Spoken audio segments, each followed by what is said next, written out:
Hello, hello, hello, and welcome to this edition of A Quick Pint. Now, today I would like to address a criticism which I've received a number of times, which runs something like this. Yes, IQ is going down, the number of per capita major innovations is going down, the level of per capita genius is going down, but this is not going to cause a societal collapse, or it's not going to cause things to become awful, because the population is going up, and so the fact that the population is going up is going to mean there's going to be more sort of reasonably intelligent people, and so this is going to offset any effect of the decline in IQ. Now, this is incorrect for a number of reasons.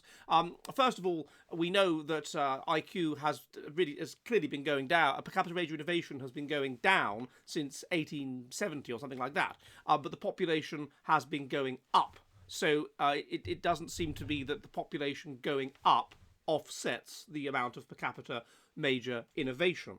The second reason is that the IQ going down decimates the smart fraction. The smart fraction, that is to say, people over an IQ of about 130, the innovators, the people, the movers and shakers, the people that do things, are incredibly sensitive to the IQ of the population going down. So, for example, if the IQ of the population goes down by 3 points, and we're losing perhaps as much as 1 point per decade, or it could be 0.5 of a point per decade, but perhaps 1 point per decade in terms of IQ, then the smart fraction is halved.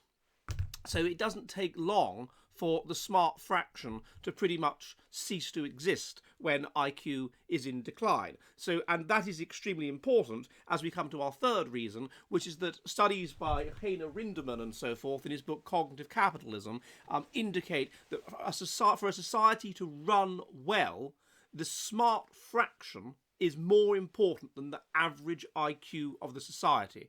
In other words, a society where everyone has an IQ of 100 is not going to run as well as a society where the average IQ is 100, but it's normally distributed and there is a smart fraction that has an IQ of 130 or more. It's the smart, that's, I don't know, whatever, 5% of the population. It's the smart fraction that is really, really important to the economic and social health of the society. Get rid of the smart fraction and you are in very serious trouble, and you just collapse into hell, basically. So that refutes that argument. In addition, it should be noted that as per capita innovation, per capita genius goes down, that parallels per capita innovation going down, and so therefore we're not being rescued by the rise in absolute numbers of people that have an IQ of 120.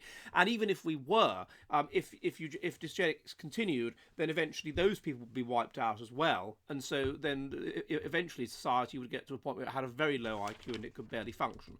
But this is barely relevant. The key point is it's the smart fraction that on most things to do with socioeconomics that matters more than the average IQ of the population. And that is decreasing massively due to when there is only a small decrease in IQ, and so therefore the overall population rise will not rescue us.